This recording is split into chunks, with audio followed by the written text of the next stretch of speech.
Welcome to a Foxy Tech Tips tutorial on changing the date and time on your Samsung phone.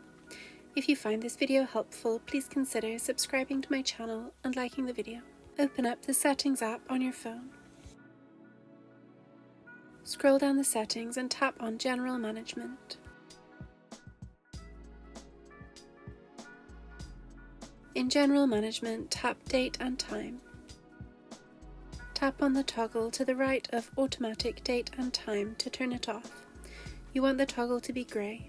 Then tap on the toggle to the right of Automatic Time Zone to switch that off too. Now tap Set Date. Tap on the month and year at the top to change it.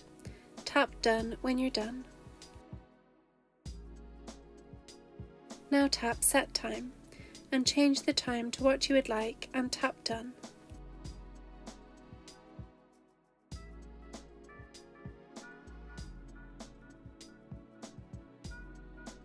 Your phone's date and time have now been changed. And that draws an end to this tutorial. Please like the video if you found it helpful and subscribe to Foxy Tech Tips for more Samsung tips and tricks.